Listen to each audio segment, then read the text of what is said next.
Shalom Bapak Ibu yang dikasihi Tuhan. Apa kabar? Puji Tuhan. Saya berharap dan selalu berdoa untuk Bapak Ibu sekalian selalu keadaannya baik-baik saja. Puji Tuhan, karena kita mempunyai Allah yang setia.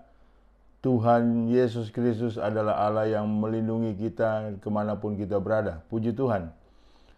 Kembali kita untuk boleh mendengarkan pemberitaan firman Tuhan. Sebelum saya berkhotbah lebih lanjut, kita berdoa terlebih dahulu.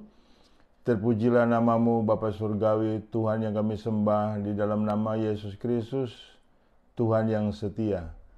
Kami mengucap syukur Tuhan jikalau hari ini kembali mendengarkan pemberitaan firman-Mu yang adalah kekuatan kami, yang adalah pelita bagi kaki kami dan terang bagi jalan kami.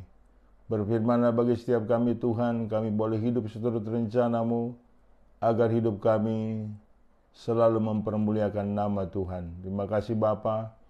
Dalam nama Tuhan Yesus Kristus kami sudah berdoa dan mengucap syukur. Haleluya. Amin. Puji Tuhan Bapak Ibu, tema khotbah saya hari ini adalah merdeka dari 5 rasa. Merdeka dari 5 rasa Bapak Ibu. Saudaraku, rasa apa saja untuk boleh kita merdeka? Dan jika kita belum merdeka dari 5 rasa ini, hidup kita pasti kerohanian kita tidak pernah bisa bertumbuh, tidak pernah bisa dewasa, dan tidak pernah bisa berkembang. Yang pada akhirnya kita menjadi orang-orang Kristen yang menjadi batu sandungan. Ini penting untuk kita camkan baik-baik Bapak Ibu. Setiap kita pastinya tidak mau menjadi orang Kristen menjadi batu sandungan, bukan? Jadi 5 rasa ini kita benar-benar harus merdeka Bapak Ibu, sehingga hidup kita menjadi batu penjuru, menuai banyak jiwa-jiwa dan memenangkan banyak jiwa-jiwa. Yang pertama Bapak Ibu, dalam 5 rasa ini adalah kita harus merdeka dari rasa berdosa. Merdeka dari rasa berdosa. Kita lihat 1 Yohanes pasal 1 ayat 9 sampai 10.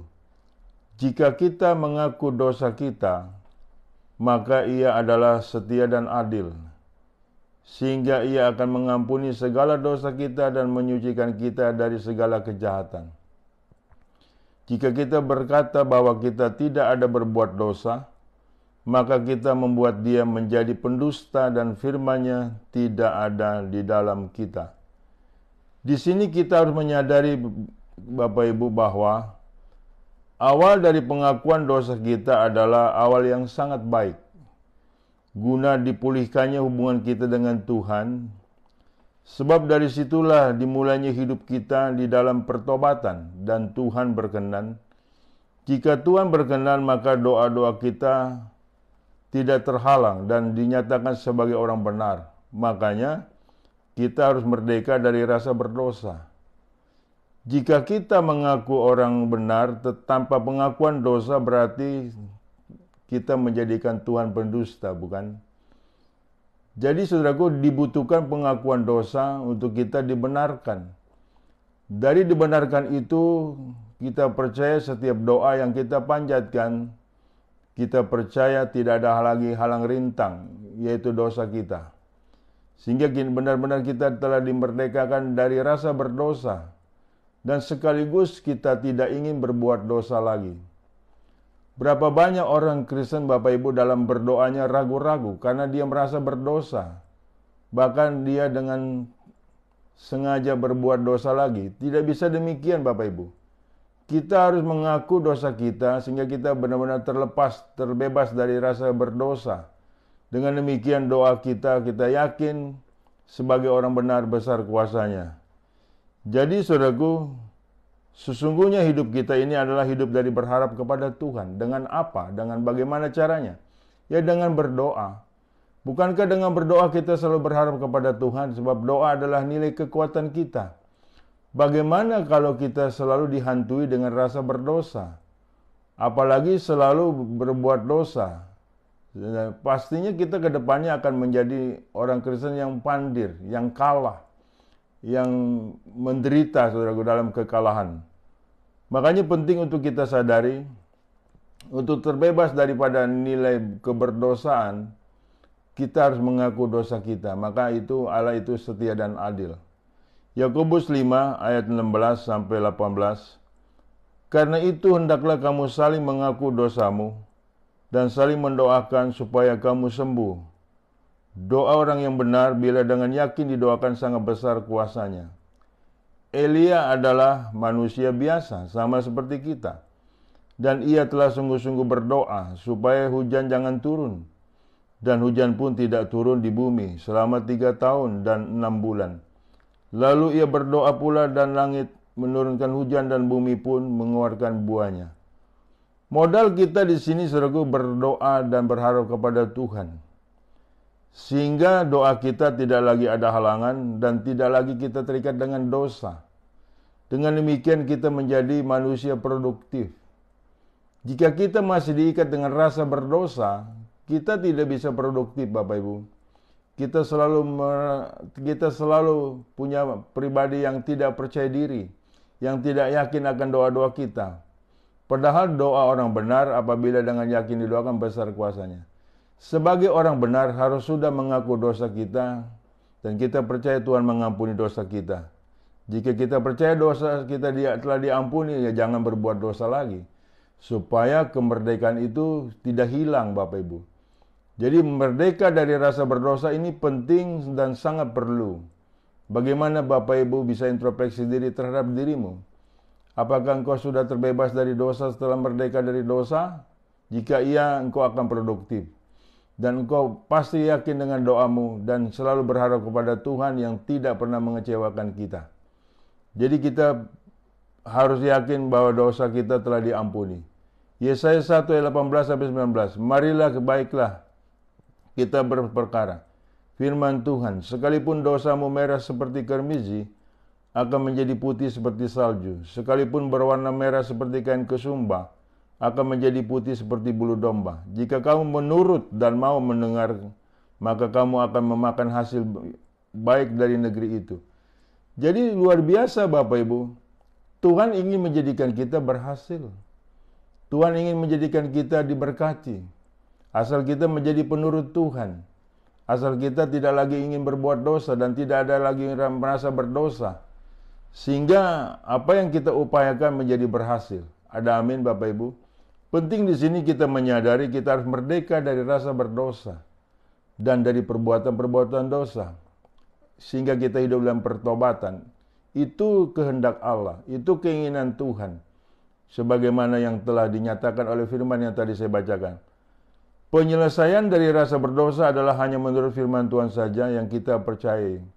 Karena rasa berdosa menjadikan hidup kita tertekan, depresi, sehingga akhirnya menjadi kita tidak produktif.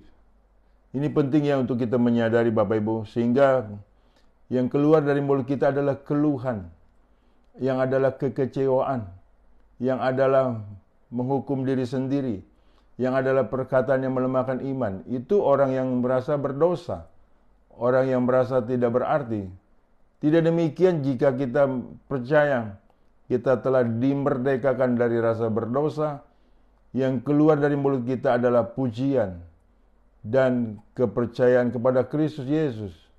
Dan akhirnya perkataan kita menjadi perkataan yang positif, yang luar biasa. Ini penting bagi setiap kita, sehingga benar-benar kita dekat dengan Tuhan.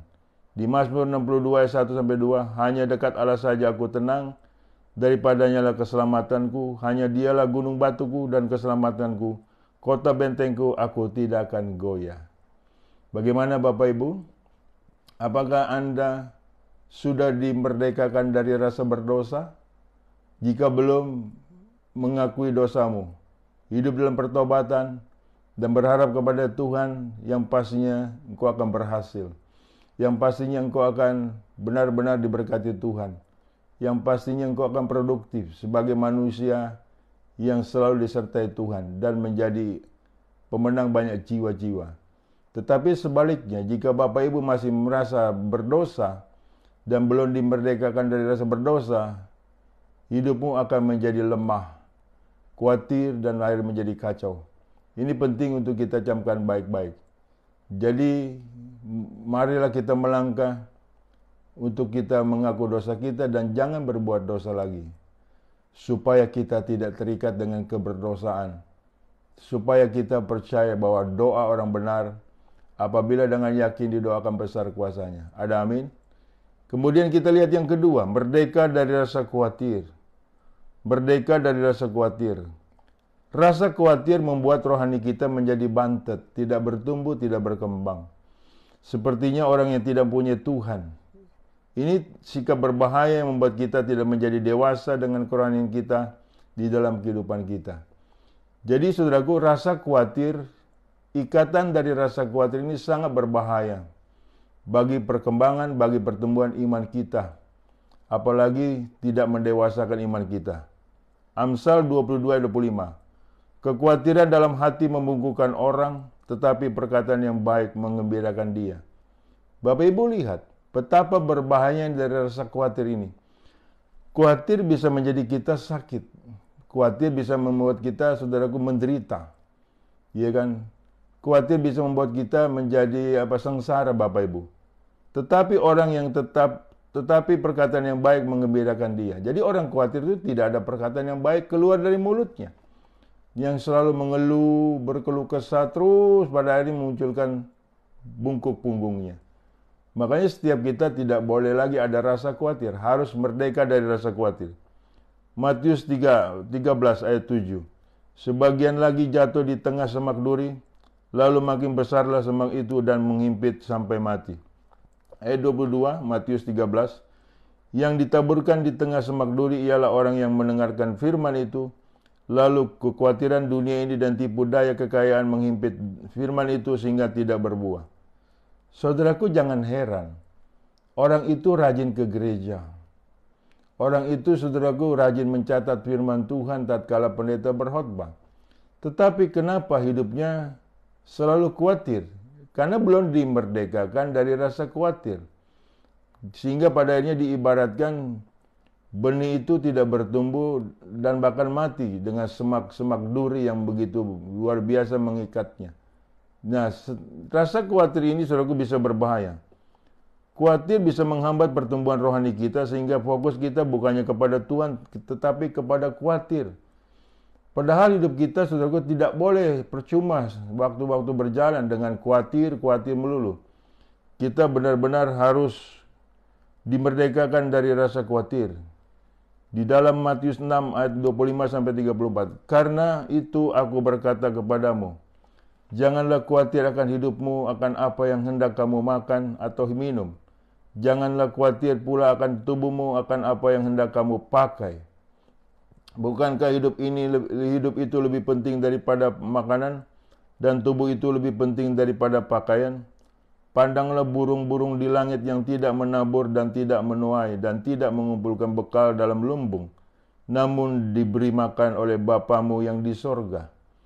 Bukankah kamu jauh melebihi burung-burung itu? Siapakah di antara kamu yang karena kekhawatirannya dapat menambahkan sasta saja pada jalan hidupnya? Dan mengapa kamu khawatir akan pakaian? Perhatikanlah bunga bakung di ladang yang tumbuh tanpa bekerja dan tanpa meminta. Namun aku berkata kepadamu, Salomo dalam segala kemegahannya pun tidak berpakaian seindah salah satu dari bunga itu. Jadi jika demikian Allah mendandani rumput di ladang yang hari ini ada dan besok dibuang ke dalam api, tidakkah ia akan terlebih lagi mendandani kamu, hai orang yang kurang percaya? Sebab itu janganlah kamu khawatir dan berkata, apakah yang akan kami makan, apakah yang akan kami minum, apakah yang akan kami pakai. Semua itu dicari bangsa-bangsa yang tidak mengenal Allah. Akan tetapi Bapakmu yang di surga tahu bahwa kamu memerlukan semuanya itu. Tetapi carilah dahulu kerajaan Allah dan kebenarannya, maka semuanya akan ditambahkan kepadamu. Sebab itu janganlah kamu khawatir akan hari besok, karena hari besok mempunyai kesusahan sendiri, kesusahan sehari cukuplah untuk sehari. Pertanyaan saya, apakah Bapak Ibu hidup hanya untuk khawatir? Ya kan, kalau Bapak Ibu hidup hanya untuk khawatir, sangat sekali kacau Bapak Ibu. Sangat sekali menderita. Sebab kita akan kalah dengan burung-burung. Anda pernah lihat burung-burung khawatir? Iya kan? Nah, sebetulnya saudaraku, rasa khawatir kita harus hilang. Apalagi khawatir sandang papan pangan. Itu semua sudah disediakan oleh Bapamu yang di sorga. Hidup kita bukan untuk khawatir Bapak Ibu. Hidup kita adalah untuk mencari kerajaan Allah beserta kebenarannya, semua akan ditambahkan. Apa artinya? Kita hidup adalah sesuai kehendak Tuhan. Itu sebagai orang beriman. Sampai matinya kita hidup harus dalam kehendak Tuhan, dalam untuk menyenangkan hati Tuhan. Jadi kita hidup bukan untuk diciptakan untuk khawatir Bapak Ibu. Sebab Tuhan itu sudah menyediakan kebutuhan kita. Tuhan itu tahu akan nilai kebutuhan kita Bapak Ibu. Jadi alangkah kita ini sangat amat rugi besar jika hidup ini hanya untuk khawatir Bapak Ibu. Iya kan? Makanya setiap kita harus percaya apa maksud kita hidup di muka bumi ini. Ada tujuan dari Tuhan. Makanya itulah yang terus kita bertanya kepada nilai Tuhan dan kita harus mencari apa yang Tuhan kehendaki atas hidup kita. Sehingga hidup kita selalu melakukan apa yang Tuhan suka. Selalu melakukan apa yang Tuhan senang, apa yang Tuhan inginkan. Itulah sebagai orang beriman Bapak Ibu. Jadi kalau Anda mengaku sebagai orang beriman, hidup dalam kekhawatiran itu bukan orang beriman namanya. Itu sama juga orang tidak mengenal Allah. Benar tadi apa yang dikatakan firman Tuhan. Ya kan, itu dicari bangsa-bangsa yang tidak mengenal Allah. Tapi kita mengenal Allah yang luar biasa. Allah yang Yehova Jireh yang selalu menyediakan setiap kebutuhan kita. Ada amin Bapak Ibu. Jadi kita benar-benar harus merdeka dari rasa khawatir. Supaya pertumbuhan rohani kita itu menjadi nyata. Supaya kita banyak memenangkan jiwa-jiwa. Terikat oleh rasa khawatir membuat kita tidak berdaya dan waktu kita habis di situ. Khawatir ini, khawatir itu, bahkan khawatir hari besok. Bahkan ada yang lebih lucu lagi, 6 bulan ke depan dikhawatirkan. Menjadi kacau pada akhirnya Bapak Ibu. Kita tidak kuat dalam hidup ini seperti itu. Karena kita hidup adalah hanya untuk mengandalkan Tuhan. Jadi dengan perintah Tuhanlah kita boleh ada, kita boleh hidup dan kita boleh melaksanakannya sebagai orang beriman. Jadi hari ini kita harus merdeka dari rasa khawatir yang membuat kita tidak berkembang, yang membuat kita tidak berdaya. Jadi jaminan dari firman Tuhan ini dapat menghapuskan rasa khawatir. Sehingga kita terbebas dari karenanya dan tidak digulung oleh rasa khawatir. Sebab waktu kita jangan sampai habis dengan rasa khawatir. Ada amin Bapak Ibu. Sayangkan waktu-waktumu berjalan. Selalu ingat akan nilai apa yang Tuhan inginkan. Dan selalu merenungkan firman Tuhan itu siang dan malam. Amin, saudaraku. Jadi kita ini stoplah dari rasa khawatir. Kita harus merdeka dari rasa khawatir. Sehingga benar-benar hidup kita percaya bahwa Tuhan adalah Tuhan yang setia, yang selalu memelihara kita, yang selalu melindungi kita. Jadi jangan sampai hidup kita dihabiskan dengan rasa khawatir. Saudaraku, kita punya Allah yang setia. Yeremia 29 ayat 11. Sebab aku ini mengetahui rancangan apa yang ada padaku mengenai kamu. Demikianlah firman Tuhan, yaitu rancangan damai sejahtera dan bukan rancangan kecelakaan, untuk memberikan kepadamu hari depan yang penuh harapan. Haleluya. Jadi kita diciptakan Tuhan bukan untuk rasa khawatir, tetapi untuk menikmati di dalam rancangan Tuhan yang penuh damai dan sejahtera, rancangan yang penuh harapan. Ada amin Bapak Ibu. Percayalah Tuhanmu Yesus Kristus adalah Tuhan yang sangat mengasihi kita. Jadi kita harus merdeka dari rasa khawatir, sehingga hidup kita berguna bagi sesama kita, berguna bagi Tuhan dan sebagai alat kemuliaan Tuhan. Ada amin Bapak Ibu, puji Tuhan. Kemudian kita lihat yang ketiga, merdeka dari rasa takut. Yohanes 20 ayat 19 sampai 22. Ketika hari sudah malam pada hari pertama minggu itu, berkumpulah murid-murid Yesus di suatu tempat dengan pintu-pintu yang terkunci karena mereka takut kepada orang-orang Yahudi. Pada waktu itu datanglah Yesus dan berdiri di tengah-tengah mereka dan berkata, "Damai sejahtera bagi kamu." Dan sesudah berkata demikian, ia menunjukkan tangannya dan melambungnya kepada mereka. Murid-murid itu bersukacita ketika mereka melihat Tuhan. Maka kata Yesus sekali lagi, "Damai sejahtera bagi kamu. Sama seperti Bapa mengutus aku, demikian juga sekarang aku mengutus kamu." Dan sesudah berkata demikian, ia mengembusi mereka dan berkata, "Terimalah Roh Kudus." Saudaraku, murid-murid waktu itu menjadi takut. Pintu-pintu terkunci. Jadi orang penakut, Bapak Ibu, tidak mau menjadi saksi. Orang penakut, Bapak Ibu, seringkali, saudaraku, terkungkung dengan kuncian-kuncian keegoisan. Tidak mau bergaul, tidak mau menjadi saksi Kristus. Menjadi takut seringkali menjadi diri kita pribadi yang menutup diri terhadap orang lain. Sehingga muncul masa bodoh berkesan egois kepada orang lain. Padahal kita harus menjadi saksi Kristus. Ingat baik, kita sudah dihembusi oleh Roh Kudus. Dan Tuhan sudah memberikan damai sejahteranya bagi setiap kita. Jadi kita tidak boleh lagi ada rasa takut, Bapak Ibu. Kita benar-benar harus menjadi terang, menjadi garam di muka bumi ini. Dan kita tidak dididik Tuhan untuk menjadi egois, hidup dalam ketakutan. Jika kita percaya dengan Roh Kudus yang sudah kita terima, maka ketakutan tidak perlu ada lagi. Jadi kita harus terbebas dari rasa takut. Karena kita telah berubah menjadi damai sejahtera tatkala kita percaya bahwa Tuhan kita beserta dengan kita. Ada amin, Bapak Ibu? Jadi Bapak Ibu harus berani melangkah. Menyaksikan dirimu ini siapa sebagai alat kemuliaan Tuhan bagi orang lain. Sehingga banyak jiwa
jiwa yang kalah dalam kehidupan ini. Kita tidak mau seperti itu, bukan? Mulai saat ini kita harus sudah merdeka dari rasa takut. Karena ketakutan dan kecemasan itu bukan datangnya dari Tuhan, tapi datangnya dari si iblis. Anda jangan mau menjadi penakut. Dan Yakobus 4 ayat 7, tunduklah kepada Allah, lawanlah si iblis, maka dia lari dari hadapanmu. Ada amin, Bapak Ibu? Roma 8 ayat 15 sampai 17. Sebab kamu tidak menerima roh perbudakan yang membuat kamu menjadi takut lagi. Tetapi kamu telah menerima roh yang menjadikan kamu anak Allah. Oleh roh itu kita berseru, ya Aba, ya Bapa. Roh itu bersaksi bersama-sama dengan roh kita bahwa kita adalah anak-anak Allah. Dan jika kita adalah anak-anak, maka kita juga adalah ahli waris. Maksudnya orang-orang yang berhak menerima janji Allah, yang akan menerimanya bersama-sama dengan Kristus, yaitu jika kita menderita bersama-sama dengan Dia, supaya kita juga dipermuliakan bersama-sama dengan Dia. Ada amin, Bapak Ibu? Kita ini anak Allah. Dan pantas kita menjadi penakut.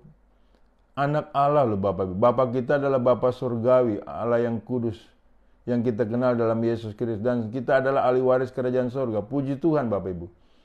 Jadi saudaraku, sebagai anak Allah pasti dijaga oleh Allah. Ya kan, ini penting bagi setiap kita, harus percaya dan jangan kita menjadi penakut lagi.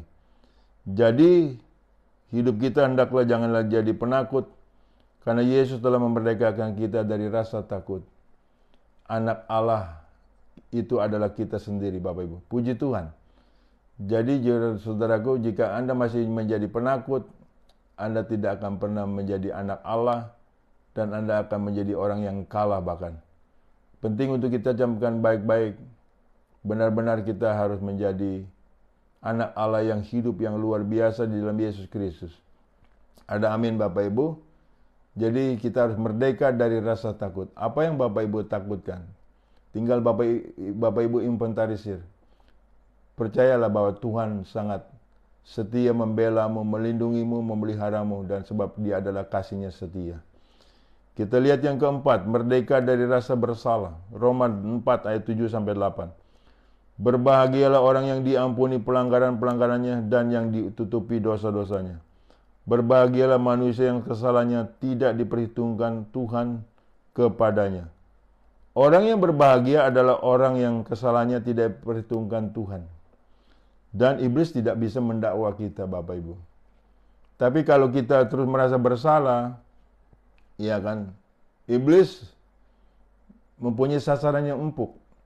Terus kita didakwa, kamu salah, kamu tidak berguna, kamu tidak berfungsi, kamu telah dibuang oleh Tuhan. Dan pada ini kita menjadi jiwa yang lemah, menjadi jiwa yang serba salah, Bapak Ibu.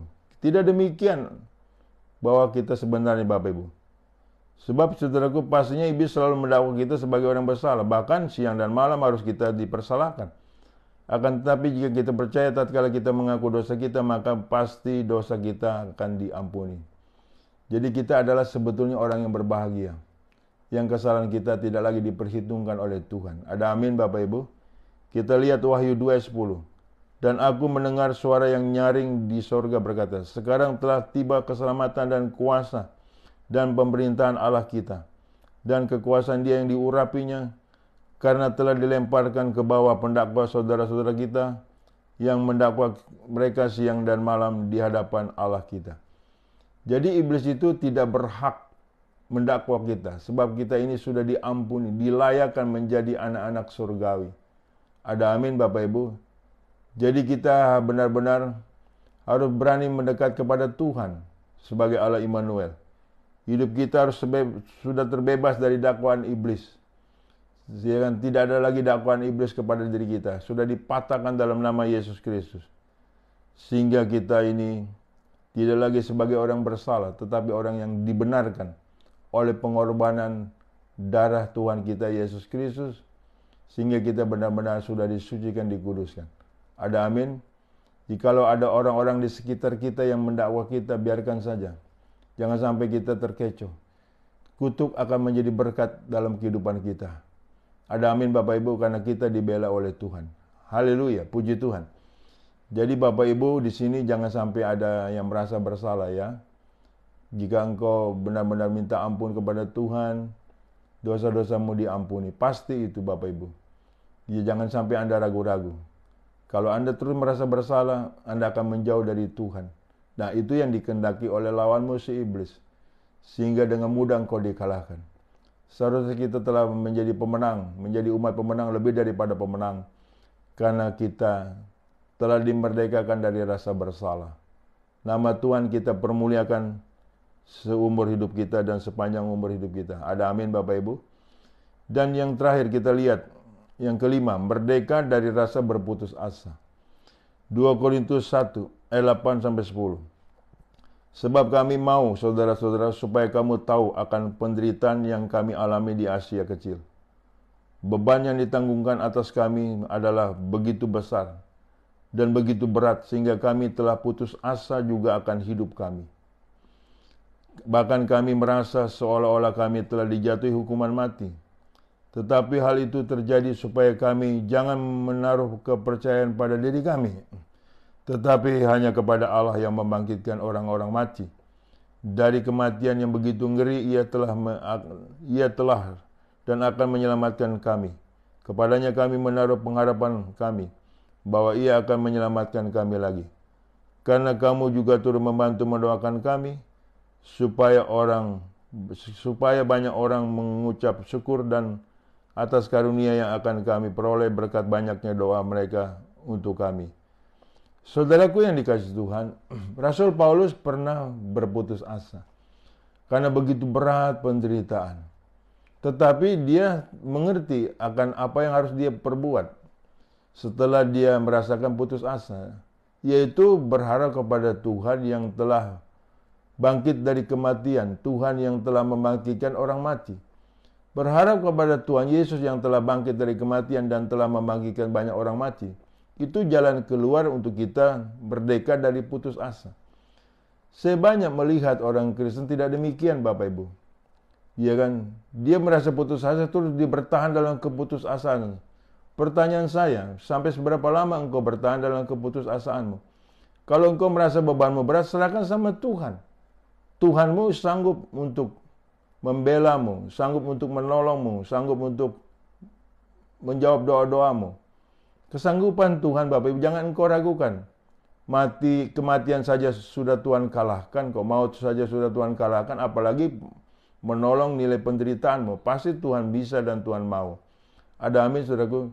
Janganlah kita belum dimerdekakan dengan rasa putus asa. Lama-lama kita bisa bunuh diri loh Bapak Ibu. Nggak boleh begitu. Kalau kita bunuh diri pasti masuk neraka Bapak Ibu. Jadi pentingnya kita punya Tuhan yang ajaib. Tuhan yang telah bangkit dari kematian. Tuhan yang telah membangkitkan banyak orang mati. Ada amin Bapak Ibu. Dengan demikian Bapak Ibu, kita benar-benar harus saling mendoakan satu sama lain. Makanya berdoa ini perlu supaya kita terbebas dari rasa putus asa. Ya kan Bapak Ibu? Dan kita percaya bahwa Tuhan kita adalah Tuhan yang maha kuat, maha kuasa dan maha setia. Jadi sebetulnya pantang bagi setiap orang Kristen berputus asa. Karena dia tahu bagaimana caranya jalan keluar. Yaitu datang kepada Tuhan yang setia. Yang tidak pernah menolak umatnya. Ada amin Bapak Ibu. Tuhan kita yang sangat amat mengasihi kita. Setiap kita percayalah bahwa bagi Tuhan tidak ada yang mustahil.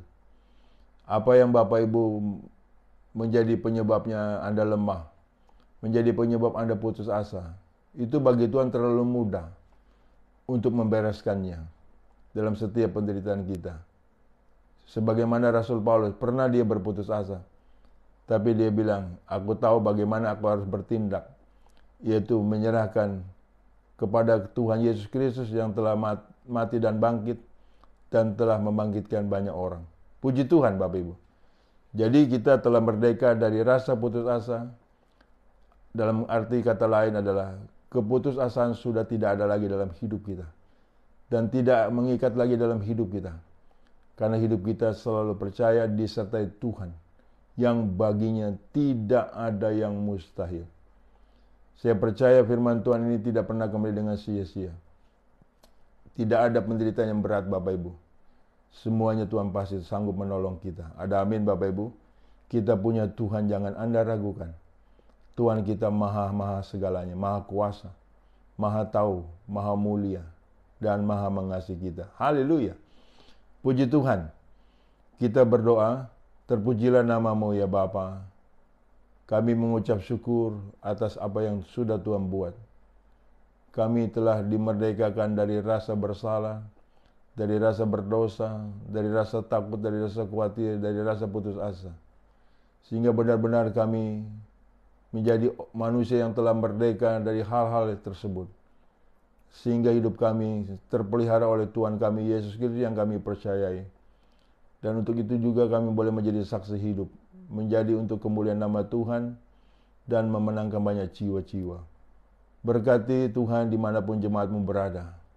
Berkati mereka, lindungi mereka, dan pelihara mereka. Kami percaya akan hal demikian. Terima kasih Bapa.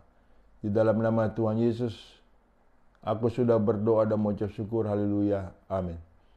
Bapak Ibu yang dikasihi Tuhan, terimalah berkat dari Allah Bapa. Di dalam cinta kasih Tuhan kita Yesus Kristus, di dalam persekutuan dengan Roh Kudus yang selalu menyertai kita. Mulai dari saat ini sampai Maranatha, Tuhan datang kali yang kedua menyebut kita dalam kemuliaan-Nya. Dan kita pun layak menerima kemuliaan Tuhan dari kekal sampai kekal. Haleluya. Amin.